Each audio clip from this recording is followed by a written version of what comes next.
चलिए अरबों साल पीछे चलते हैं, एक ऐसे वक्त में जब हमारा घर घर था ही नहीं। ये कहानी है आग, टक्कर और अराजकता से हमारी दुनिया के जन्म की। एक पल के लिए अपनी दुनिया के बारे में सोचिए। लेकिन वैसी नहीं जैसी आज है। ना नीले समंदर, ना हरे भरे जंगल, कुछ भी नहीं। बल्कि सोचिए एक दहकते हुए जहन्नुम के बारे में। एक ऐसी दुनिया जहां जमीन खुद पिघली हुई चट्टानों का एक खौलता हुआ समंदर थी, और आसमान जहरीली गैसों का एक ऐसा दम घोटू कंबल जहां सांस लेने के बारे में सोचना भी नामुमकिन था। ये था हेडियन युग, हमारी पृथ्वी का वो आग वाला बचपन। सवाल ये है कि इस उबलते हुए गोले से हमारी ये खूबसूरत दुनिया आखिर बनी कैसे।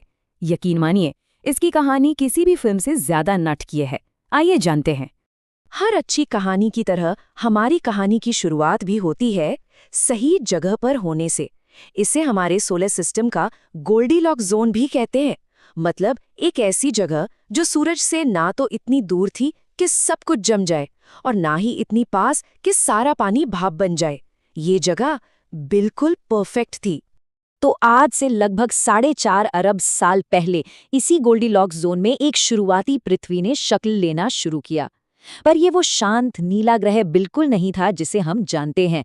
इसका बनना तो अभी बस शुरू ही हुआ था। उस समय ये ग्रह पिघली हुई चट्टानों का एक महासागर था, मतलब एक मैग्मा ओशन। स्पेस से लगातार होती चट्टानों और उल्कापिंडों की बमबारी इतनी जबरदस्त थी कि उससे पैदा हुई गर्मी ने पूरी की पूरी सतह को पिघला दिया था। हमारा ग्रह सचमुच तरल पत्थर का एक दहकता हुआ गोला था। और फिर कुछ ऐसा हुआ जिसने हमारे ग्रह के इतिहास को हमेशा के लिए बदल दिया। एक बहुत बड़ी टक्कर जिसने न सिर्फ हमारी दुनिया बदली बल्कि हमारे आसमान को भी एक नई पहचान दी। ये कहानी है हमारे चांद के जन्म की। तो फिर ये सवाल उठता है कि हमारा चांद आया कहाँ से? इसकी कहानी उतनी ही हिंसक है जितनी दिलचस्प। पता है, शुरुआती दिनों में पृथ्वी अकेली नहीं थी। थिया नाम का एक और ग्रह जो करीब करीब मंगल ग्रह जितना बड़ा था, वो भी सूरज का चक्कर लगा रहा था, और वो दोनों एक दूसरे से टकराने की राह पर थे। पृथ्वी के बनने के कुछ ही समय बाद जो ब्रह्मांड की उम्र में पलक झपकने जैसा है, वो भयानक टक्कर हो ही गई।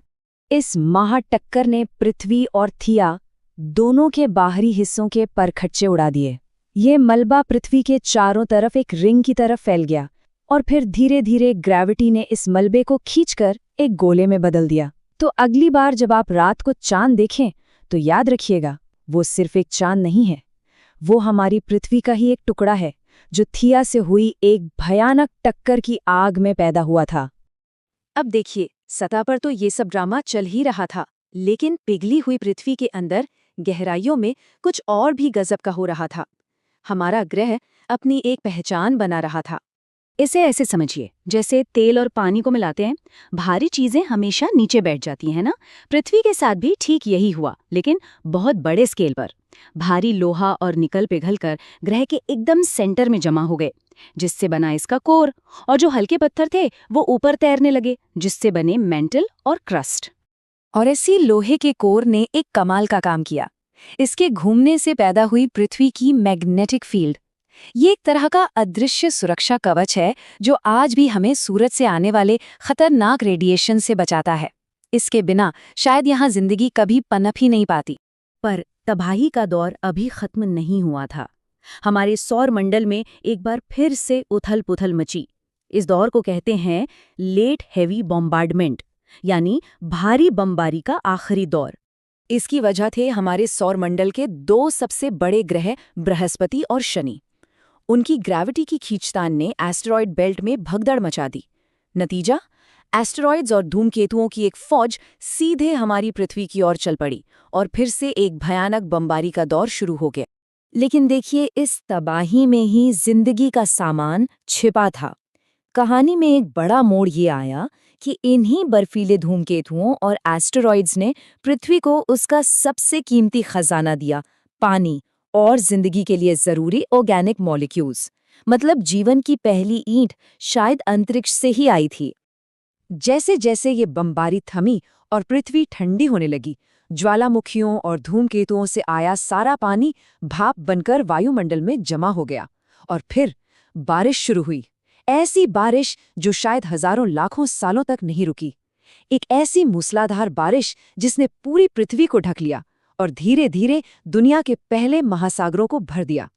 तो अब हमारी पृथ्वी के पास एक कोड था, एक सुरक्षा कवच था और विशाल महासागर भी थे। लेकिन ये अभी भी एक शांत दुनिया नहीं थी। इसकी जमीन लगातार हिल रही थी, एक ऐसी प्रक्रिया की वजह से जिससे हम आज भी महसूस करते हैं। इसे कहते हैं प्लेट टेक्टोनिक्स।